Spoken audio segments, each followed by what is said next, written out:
Deer Sadiq, তুমি ডাকসুর VP, তোমাকে সম্মান করতে হয়, তোমাকে সমীহ করে কথা বলতে হয়।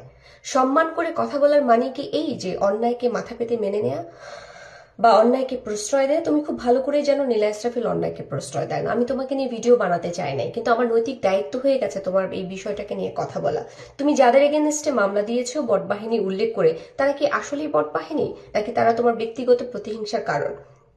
কারণ যদি সত্যি সত্যি বটবাহিনীর নামে মামলা দিতে হয়, তাহলে তো প্রথম 200 মামলা তোমার নামে দিতে হয়। প্রতিদিন 200টা করে মামলা তোমার নামে দেওয়া উচিত। কেন?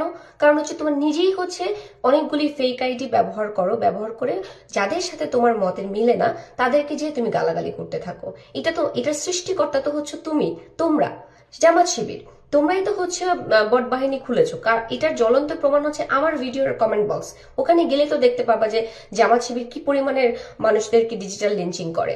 যার সাথে তোমাদের কথার মিলছে না, যাদের মতের সাথে তোমাদের মত যাচ্ছে না, তাদেরকেই তোমরা হচ্ছে ব্যক্তিগত আক্রমণ করো। সুতরাং প্রথম মামলাটা জামাত শিবিরের নামে করা উচিত, যেটা তোমরা একটা নাটক করলা যে অমুক করেছে তমুক করেছে, মানে আদার সাইডকে। এটা আমরা কিন্তু আওয়ামী লীগের সময় দেখেছি, এটা রিপিটেশন। আর তোমার কাছ থেকে এর চাইতে বেশি কিছু আশা করো আমাদের উচিত না, কারণ তুমি তো আওয়ামী লীগ থেকে উঠে আসে একজন মানুষ। এটা কিন্তু আমার নিজের একার কথা না, এটা তোমার নিজের মুখের স্বীকারোক্তি। সেটাই আমি বললাম।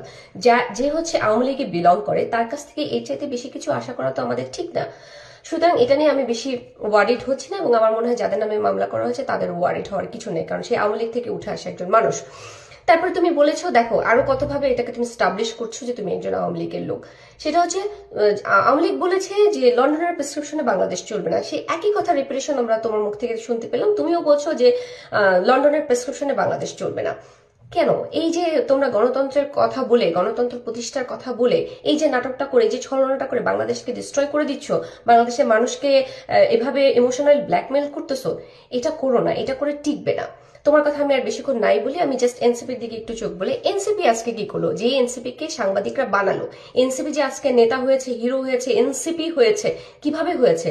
গণঅভ্যুত্থানের পরে সাংবাদিকরা তাদেরকে যেভাবে তুলে ধরেছে জনসম্মুখে, মানুষের সামনে যেভাবে তাদেরকে প্রকাশ করেছে, সেই সাংবাদিক, যেই সাংবাদিকরা মিলে এনসিপি কে বানালো, সেই সাংবাদিককে আজকে তালাবদ্ধ করে রাখতে চায়। সেই সাংবাদিককে আজকে হেনস্থার শিকার হতে হয়, সেটা হচ্ছে আবার এনসিপির মাধ্যমে। কেন ভাই? তোমাদেরকে যারা বানালো তাদেরকে তোমরা এইরকম হেনস্থা করতেছো, তোমাদের কাছ থেকে জনগণ কি পাবে? জনগণকে তো 2 দিন পরে লাথি মেরে বের করে দিবা।